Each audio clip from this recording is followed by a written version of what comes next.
nama saya Niko dari kelompok 120 Next.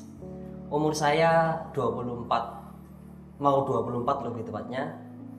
Saat ini saya sedang bekerja di salah satu kafe, dan bulan ini saya mulai kuliah di salah satu universitas di Surabaya di jurusan manajemen pemasaran. Hidup bersama Tuhan itu banyak banget hal yang terjadi dalam hidup saya ya. Jadi sedikit sekilas tentang diri saya. Saya masuk SMCC waktu itu tahun 2016 ya. Jadi waktu itu saya bekerja di salah satu travel agent di Prodek lebih tepatnya waktu itu ya. Saya masuk 2015, tapi waktu itu saya belum masuk SMCC. Jadi nggak langsung lah, ada proses waktu itu. Jadi saya masuk diajak oleh rekan kerja saya yang sekarang jadi bapak rohani saya ya. Awal-awal saya ikut bersama Tuhan, banyak hal yang terjadi ya dalam hidup saya. Yang pertama, yang pasti kasihnya Tuhan, itu yang pasti. Yang kedua, berkat Tuhan. Dan sebenarnya masih banyak banget. Saya diproses sangat banyak di sini ya. Jadi yang awalnya saya dulu orangnya pendiam, sangat-sangat pendiam. Saya jarang bersosialisasi sama orang lah, intinya gitu. Tapi setelah saya ikut encounter waktu itu ya, saya dipulihkan secara gambar diri, saya dipulihkan secara hati Bapa, dan saya percaya bahwa Yesus adalah Tuhan. Itu mulai banyak proses-proses yang menurut saya itu, kalau menurut kedagingan itu nggak enak banget. Terus saya belum punya tujuan ya waktu itu. Jadi hidup saya masih mengalir gitu saja, masih remang-remang gitu, nggak ada tujuan. Mungkin karena saya nggak tahu siapa saya, maksudnya saya belum tahu gambar diri saya seperti apa ya. Jadi ketika saya tahu bahwa saya diciptakan itu serupa dengan Tuhan gitu, bahwa nggak ada kata gagal dalam Tuhan gitu. Maksudnya ya apapun yang saya kerjakan, kalau saya mengandalkan Tuhan, ada tuntunan Tuhan. Jadi saya nggak pernah takut saya gagal. Dan ketika saya ikut komunitas, saya cerita kerinduan saya cerita keinginan saya untuk kedepannya. Banyak hal yang Tuhan buka, jalan yang Tuhan buka dalam diri saya itu banyak banget gitu. Nah, untuk saat ini saya kan bekerja di salah satu kafe di Surabaya. Nggak hanya itu, jadi saya nggak hanya kerja aja, tapi di luar itu saya juga ikut istilahnya kegiatan sosial yang itu sebenarnya saya sangat suka di sana, dan itu menurut saya ini adalah panggilan saya dari Tuhan gitu. Saya melayani lebih tepatnya di anak-anak jalanan. Entah kenapa ketika saya ketemu dengan mereka, saya merasa senang gitu. Jadi ya walaupun saya kerja seharian merasa capek, tapi ketika ketemu dengan anak-anak jalanan ini, saya merasa capeknya langsung hilang gitu loh. Jadi ketika saya berbagi itu, tiba-tiba kekuatan Tuhan itu langsung merasuk dalam jiwa, istilah itunya gitu. Saya menemukan hati saya ke anak-anak jalanan itu prosesnya sangat lama gitu, karena pergumulannya sangat panjang. Yang awalnya sebenarnya dulu saya sangat terbeban sama istilahnya ya anak-anak punk lah ya, dan supporter sepak bola itu saya sangat rindu untuk ya, kalau kita lihat bahwa pandangan masyarakat ke mereka itu kan sangat jelek gitu, dan saya mau merubah bahwa mereka harus punya istilahnya punya image lah yang benar gitu di mata masyarakat gitu. Jadi saya bergumul di arah sana, dan saya merasa ini sepertinya bukan. Tapi setelah saya berdoa, saya bercerita ke teman-teman, ke saudara rohani, itu semakin kesini semakin menjurus bahwa ya anak jalanan. Jadi yang saya bagikan eh, yang pertama adalah pengetahuan pelajaran mereka di sekolah. Intinya seperti les lah, intinya seperti les gitu. Jadi yang saya bagikan adalah kesulitan-kesulitan mereka di sekolah itu apa saja sih, kayak matematika atau bahasa Indonesia atau apapun. Ya saya mengajari mereka apa kesulitan mereka itu.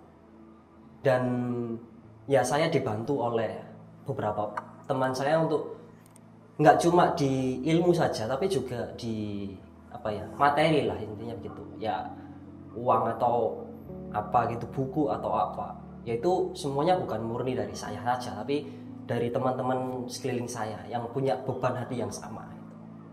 Tujuan saya ke depannya bahwa saya pengen punya tempat buat mereka bisa bekerja, berkarya lah, intinya berkarya sesuai dengan keahlian mereka masing-masing. Kalau misalkan mereka jago musik, ya saya akan memfasilitasi mereka untuk bakatnya, istilahnya mengembangkan bakatnya di musik misalkan gitu. Kalau bakat mereka misalkan impian mereka menjadi seorang pengusaha gitu, saya akan memfasilitasi mereka untuk supaya gimana caranya dia bisa jadi pengusaha gitu.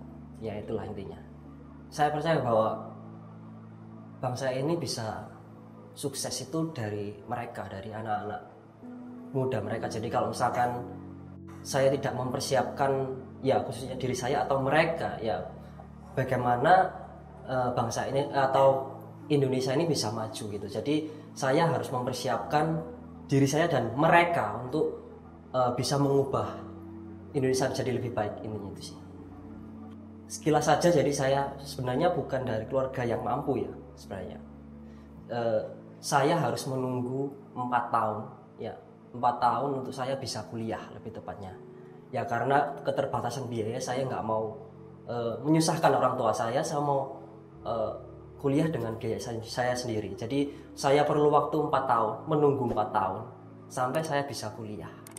Dan menurut saya, waktu saya kilas balik tentang perjalanan saya, kenapa saya bisa sampai memutuskan tahun ini kuliah gitu, karena saya percaya gitu loh, bahwa Tuhan itu selalu memberikan surprise lah, istilahnya surprise yang itu di luar akal manusia gitu loh. Contoh, waktu itu saya keterbatasan biaya untuk membayar uang gedung dan pendaftaran, tapi aku percaya bahwa tahun ini Tuhan pasti mencukupkan. Dan ya buktinya saya bisa membayar lunas uang gedung dan uang pendaftaran itu dengan waktu singkat. Jadi waktu pendaftaran dan deadline pelunasan itu sangat singkat lah, mungkin sekitar 1 atau 2 bulan. Tapi ketika saya percaya bahwa Tuhan yang mencukupkan, ya buktinya biayanya lunas. Dan kalau kita tahu sendiri bahwa sekarang sedang terjadi pandemi yang gak karuan gitu ya, dan itu ada proses lagi yang Tuhan berikan pada saya, bahwa banyak teman atau orang-orang terdekat itu tanya sama saya, kamu yakin tak mau melanjutkan kuliah ini gitu? Karena ini kan kondisi saat ini kan kondisi yang istilahnya gak tentu gitu loh. Kedepannya nanti apakah aku masih punya kerja atau segala macam itu, kalau secara akal manusia itu belum tentu kan. Tapi saya tetap percaya bahwa Tuhan itu mencukupkan. Ada bukti lagi bahwa ini hal yang membuat saya yakin bahwa saya harus melanjutkan kuliah. Saya sudah lama kepingin punya laptop, sudah lama. Jadi proses untuk kepingin pun itu hanya doa. Aku pengen Tuhan. Tapi di detik-detik terakhir, ketika saya galau tentang melanjutkan kuliah, ada berkat Tuhan yang datang dalam diri saya gitu. Waktu itu saya dapat berkat sejumlah uang, dan itu spesifik digunakan untuk apa. Saya dapat berkat senilai uang untuk membeli laptop yang aku nggak tahu dari mana gitu. Tapi aku percaya bahwa itu dari Tuhan. Nah, dari itu aku semakin yakin bahwa aku nggak perlu takut untuk kedepannya, karena aku yakin bahwa Tuhan pasti cukupkan kok, pasti. Karena aku jalan sama Tuhan, jadi ya kenapa khawatir gitu. Banyak banget sebenarnya kebaikan Tuhan itu dalam hidup saya itu banyak banget. Jadi kalau ngomongin hidup bersama Tuhan itu kita nggak boleh istilahnya bosen lah, karena nggak singkat dan nggak mudah gitu loh. Hidup bersama Tuhan itu nggak singkat dan nggak mudah, itu prosesnya panjang banget.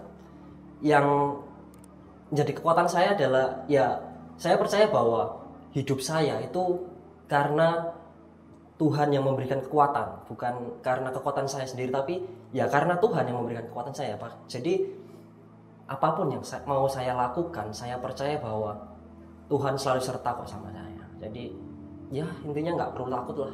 Ya ketakutan atau khawatir itu jadi penghalang buat kita untuk menuju satu langkah lebih ke depan gitu.